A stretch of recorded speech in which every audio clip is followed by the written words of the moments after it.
Venkateswara gold తాకట్టులో ఉన్న మీ బంగారాన్ని విడిపించి కొనబడును.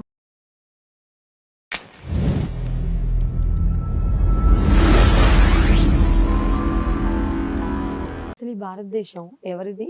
ఎవరికి ఈ భారతదేశంలో ఉండే హక్కు ఉంది? అట్లా ఏముండదు మేడం. ఈ ప్రపంచం అందరిది, దేశం కూడా అందరిదే. ఇది హిందువులదే అని చెప్పడం తప్పు. ఎందుకంటే ఎవరైతే గెలుచుకున్నారో, ఒకప్పుడు ముస్లింలు గెలుచుకున్నారు, తర్వాత క్రిస్టియన్లు గెలుచుకున్నారు. అంటే బ్రిటిష్ వాళ్ళు క్రిస్టియన్లో కాదో నాకు పూర్తిగా తెలియదు. ఒకరు క్రిస్టియన్ అంటారు, ఒకరు కాదంటారు. అది ఏంటి అనేది మనం చెప్పలేము. వీళ్ళు గెలుచుకున్నారు. ఆ తర్వాత సముష్టిగా వాళ్ళందరితో పోరాడి స్వాతంత్రం తెచ్చుకున్నాం. అటువంటిప్పుడు ఇది ఎవరిది? మనందరిదే అవుతుంది. కానీ నా మతందే, నా కులందే అని ఎట్లా అంటాం? ఈ రోజు కూర్చొని మాట్లాడితే జరగదు. ఆనాటి కాలంలో మన పెద్దలు ఎందుకు మాట్లాడలే? ఆనాటి పరిస్థితులు ఏంటి, ఈనాటి పరిస్థితులు ఏంటివి? ఆనాటి కాలం రోజుల నుంచి కూడా ఇక్కడ క్రిస్టియానిటీ అనేది బయట నుంచి వచ్చిందే కదా. ఇప్పటికీ మేము ఏమంటున్నాం అంటే క్రిస్టియానిటీతో ఈ దేశంలో నష్టం లేదు మేడం. అసలు క్రిస్టియానిటీతో ఇక్కడ ఈ దేశంలో క్రిస్టియానిటీ వల్ల మనకు వచ్చిన నష్టం ఒకటే మేడం. ఓకే, హిందూ పేరుతో నువ్వు ఫలాలు తీసుకొని క్రిస్టియానిటీకి వెళ్తున్నావని మనకు కోపము, బాధ తప్ప రియల్ క్రిస్టియన్స్తో మనకు నష్టం లేదు. If you are a real believer of Christian, మనకేంటి నష్టం వాళ్ళతో? మరి వీరందరినీ కూడా డైవర్ట్ చేసేది ఎవరంటారు? వాళ్ళు డబ్బులు ఇచ్చి డైవర్ట్ చేసుకుంటున్నారు మేడం. ఎందుకు డబ్బులు ఇచ్చి డైవర్ట్ చేసుకుంటున్నారంటే, నువ్వు ఆడే ఉన్నట్టుండి నువ్వు ఉద్యోగాలు తెచ్చుకో, అన్నీ తెచ్చుకొని పంపిస్తున్నారు. నిజంగా క్రిస్టియన్ అయితే ఉద్యోగాలు రావు. గతంలో ఆనాటి కాలంలో ఎందుకు క్రిస్టియానిటీలోకి వెళ్ళారు అంటే, అప్పుడున్న మిషనరీస్ ఉన్నాయి. నిజంగా అప్పుడున్న క్రిస్టియన్స్ ఎవరైతే ఆనాటి కాలంలో, అంటే స్వాతంత్రం తర్వాత వచ్చిన క్రిస్టియన్స్ ఎవరైతే ఉన్నారో, దే ఆర్ 100% ట్రూ క్రిస్టియన్స్. ఇక్కడ డైవర్ట్ చేయడానికి ఎవరైతే ముందుకొచ్చి చేస్తున్నారో వీరందరూ కూడా హిందువులా, పోనీ క్రిస్టియన్సా? హిందువులుగా ఉన్న వాళ్ళని క్రిస్టియన్ మేడం. ఇక్కడ క్రిస్టియన్స్కు హిందువులకు నేను డిఫరెన్స్ చెప్తా చూడండి madam. Converter are difference, real Christians are difference madam.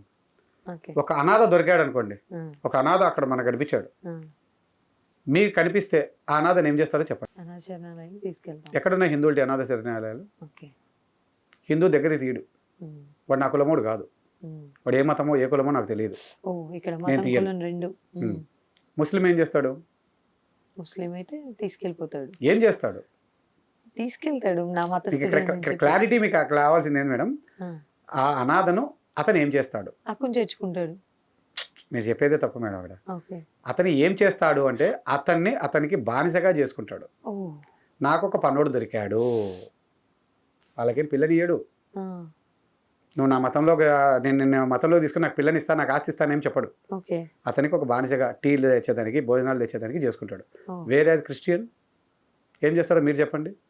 Same like నాకు లేదు, క్రిస్టియన్ గా కన్వర్ట్ చేయడానికి ట్రై చేస్తాడా? క్రిస్టియన్ ప్రయోజకుని చేస్తాడు. మీరు కావాలంటే చూడండి, సెయింట్ జోసెఫ్ స్కూల్స్ ఉంటాయి చూసారా? అప్పుడు ఫాదర్స్ సిస్టర్స్ అనేవాళ్ళు వాళ్ళను. వాళ్ళకి ఎవరైనా ఇట్లా అనాథ కనిపిస్తే వాళ్ళు వెంటబడే వాళ్ళ స్కూల్లో చేర్పించి ప్రయోజకుని చేసి వాడి మతంలో మార్చుకుంటారు. మారినాయండి మేడం. మనం ఏం తీయలేదు. వాళ్ళు వాడిని ప్రయోజకుని చేశారు. వాడిని ఏమైనా స్లేవ్ చేశారా? వాడిని తీవ్రవాదం చేయలేదు, బానిసను చేయలేదు. వాళ్ళు ప్రయోజకుని చేశారు. ఎవరు చేస్తారు ఈ పని అన్న పదం కూడా చెప్తున్నా. 40-50 years బ్యాక్ ఉన్న వాళ్ళు ఫాదర్ సిస్టర్ అని వాళ్ళే. ఇప్పుడు ఎవరైతే చర్చ్ ఫాదర్లు ఉంటున్నారో వాళ్ళు కాదు. ఇక్కడ చాలా డిఫరెన్సెస్ ఉన్నాయి madam. Every church is not a church. కొందరు సెయింట్ జోసెఫ్ అనే పేర్లు కలిగిన వాళ్ళు మాత్రమే అటువంటి భావజాలం. అంటే they give life to the people. అది వాడు ఏ మతమైనా కానివ్వండి, వాళ్ళ హక్కును చేర్చుకుంటారు, వాడిని ప్రయోజకుని చేస్తారు. They are true real people. ఇప్పుడు మనకి ఇక్కడ ఏదో నా మతంలోకి రా అన్నట్టు చూసారా, వాళ్ళు చెప్పరు అట్లా. నువ్వు నా మతంలోకి వస్తే నీకు చదువు ఇస్తాను అన్నారు, వెళ్ళిపోయారు. ఉద్యోగాలు వచ్చాయి, వెళ్ళిపోయారు. ఇప్పుడు మనం పోతామా? ఎందుకు? సఫిషియెంట్గా మనకు ఉంది. ఆ రోజు కాలంలో వాళ్ళు డబ్బులు ఇచ్చేవాళ్ళు, ఇప్పుడు డబ్బులు ఇచ్చేదానికి వాళ్ళకా లేదు. ఇప్పుడు నేను కూడా అప్పీల్ చేసేది ఒకటే మేడం. క్రిస్టియన్స్ ఎవరైతే మతం మారుదురండి లేదా ముస్లిమ్స్ మతం మారుదురు అంటున్నారో, నా క్వశ్చన్ ఒకటే. ఈ ప్రపంచంలో సగం దేశాలు వీళ్ళకు, సగం దేశాలు వాళ్ళకు ఉన్నాయి. మీ మతంలో ఎంతో మంది బీదవాళ్ళు ఉన్నారు, సమస్యలు కష్టాలు ఉన్న వాళ్ళు ఉన్నారు. ఆ దేశాలకు వెళ్ళి అక్కడ ఉన్న ప్రజలను, అక్కడ ఉన్న ఫాదర్లను, అక్కడ ఉన్న నాయకులను విరాళాలు తీసుకొచ్చి మీ ప్రజలకు ఎందుకు ఉపాధి అవకాశాలు పెంచట్లేదు? అది మీ బాధ్యత కాదా? ఇక్కడ కూర్చొని పోరాటం కాదు. నీ దేశాలకు వెళ్ళు, నీ ముస్లిం దేశాలకు వెళ్ళి నువ్వు అక్కడున్న రాజులను, అక్కడున్న ప్రజలను, నాయకులను అడుగు. ఇప్పుడు పాకిస్తాన్ కూడా సపోర్ట్ చేస్తున్నావు కదా, పోయి పాకిస్తాన్లోకి పో. ఒరే మా దేశంలో ముస్లింలకి కష్టాలు ఉన్నాయి, నువ్వు ఎంత డబ్బు ఇస్తావో వాళ్ళకి నేను బాగు చేస్తాను, పోయిరా. ఆఫ్ఘనిస్తాన్కి పోయి డబ్బు తెచ్చుకోపో, వాళ్ళని వచ్చి ఇమ్మను, నువ్వు తెచ్చుకోకు, వాళ్ళని ఇక్కడికి వచ్చి డబ్బులు ఇమ్మను. వీళ్ళందరూ కూడా అట్లా వీళ్ళు తారు. వీళ్ళు ఆ దేశాల నుంచి ₹1 కూడా తేరు, కానీ ఈ దేశంలో నుంచి అన్ని పనులు తీసుకుంటారు, అన్ని పథకాలు తీసుకుంటారు. సరే, అదేవిధంగా మనం చూసుకున్నట్టయితే హిందువులో కూడా జై శ్రీరామ్, జై శ్రీకృష్ణ అని చెప్పేసి అంటూ ఉంటారు. మనం మాట్లాడుకున్నట్లయితే వాళ్ళు కూడా ఏ విధమైనటువంటి సాయం చేయడానికి బయటకు వస్తున్నారంటారు మేడం? నిజంగా అయితే రాముడు కానీ కృష్ణుడు కానీ ఇంకా మరే దేవుళ్ళైనా మనం చెప్పబడితే షిరిడి సాయిబాబా కానీ అయ్యప్ప స్వామి కానీ వీళ్ళెవరు మానవ రూపంలో జన్మించిన వ్యక్తులే తప్ప దేవుళ్ళు కాదు. వాళ్ళని దేవుళ్ళగా ఎందుకు ఆరాధిస్తున్నారు అంటే they have done something better for that time people. ఆనాటి కాలంలో సమస్యలు వచ్చినప్పుడు వాళ్ళ దగ్గర ఉండి కొన్ని మంచి చేశారు, వాళ్ళు చెప్పిన వ్యాఖ్యానాలు కొద్దిమందికి నచ్చాయి కాబట్టి వాళ్ళు దేవుళ్ళగా కొలిచారు. మేము దేవుళ్ళు, మమ్మల్ని మీరు ఆచరించండి, మమ్మల్ని పూజించండి, మీ కోరికలు తీరుస్తామని వాళ్ళు చెప్పలేదు. వీళ్ళు ఆచరిస్తున్నారు. సో దట్ ఎవరికి నష్టం? మనకేం నష్టం లేదు. నేను దేవుళ్ళు కాదు అని అయితే చెప్తాను. ఎందుకు వద్దు అని చెప్తానంటే మేడం, మనకు పూర్వం నుంచి ఉన్నది. మీరు ఎప్పుడైనా సరే ఒక 100 ఏళ్ళు కానీ 500 ఏళ్ళు కానీ 1000 ఏళ్ళు కానీ లేదా ఒక 10,000 సంవత్సరాల కిందకి పోయినా, ఎక్కడ భూమి మీద ఈ ప్రపంచంలో ఎక్కడ తోగినా మీకు శివలింగాలే వచ్చాయి తప్ప వేరే ఏ దేవ సంబంధించిన విగ్రహాలు రాలేదు. ఆయన ఆనాటి కాలం నుంచి ప్రజలు పూజిస్తున్నారు. సో దట్ ఆయన్ని దేవుడిగా మనం కొలుద్దాం తప్ప మళ్ళీ కొత్తగా వీళ్ళందరినీ తేవడం ఎందుకు? మీరు ఈ దేవుళ్ళందరినీ తేవడం వల్ల విడిపోయాం. మనం ఒక దేవుణ్ణి ఆరాధించినట్టయితే మనం కలుస్తాం. లేదు, ఇద్దరు దేవుళ్ళనే పెట్టుకుందాంలే. కొందరికి ఏంటంటే మేడం, ముస్లిమ్స్లోను క్రిస్టియన్స్లోను ఈ దేశంలో 2 విభజనలు ఉన్నాయి. కొందరు దర్గాలకు వెళ్తారు, జెండా చెట్టులకు వెళ్తారు, కొందరు మసీదుకి మాత్రమే పోతారు. అట్లనే క్రిస్టియన్స్లో ఒకరు మేరీ మాతను కొలుస్తారు, ఒకరు యేసు ప్రభువుని కొలుస్తారు. అంటే వాళ్ళలో డివిజన్స్ ఉన్నాయి, కానీ వాళ్ళందరూ ఒకటే. అట్లా మనం కూడా నేను ఈశ్వరుని కొలుస్తాను, నువ్వు వెంకటేశ్వర స్వామిని కొలువు, కానీ కలిసి ఉందాం, కొట్లాడుకోకుండా ఉందాం. మీరు వీళ్ళని కాకుండా ఆయన ఈ ప్రతిరూపం, ఈయన ప్రతిరూపం, ఈ ప్రతిరూపం ఏమోసం ఆయనే కొలుద్దాం. మళ్ళీ ప్రతిరూపాలు ఎందుకు? ఈయన వెంకటేశ్వర స్వామి ప్రతిరూపమే రాముడు, వెంకటేశ్వర స్వామి ప్రతిరూపమే కృష్ణుడు. పోని వీళ్ళు చెప్పిన ఆ కృష్ణుడు ఆ రాముడి కాడ అయోధ్యలో ఏమైనా వెంకటేశ్వర స్వామి దేవుడి బొమ్మ ఉందా? లేదా ఇస్కాన్ టెంపుల్లో వెంకటేశ్వర స్వామి బొమ్మ ఉందా? చెప్పమనండి ఎక్కడైనా. వాళ్ళు ఎవరు ఆ దేవుళ్ళని ప్రమోట్ చేయరు, వీళ్ళే దేవుళ్ళని ప్రమోట్ చేసుకుంటున్నారు. It is a business.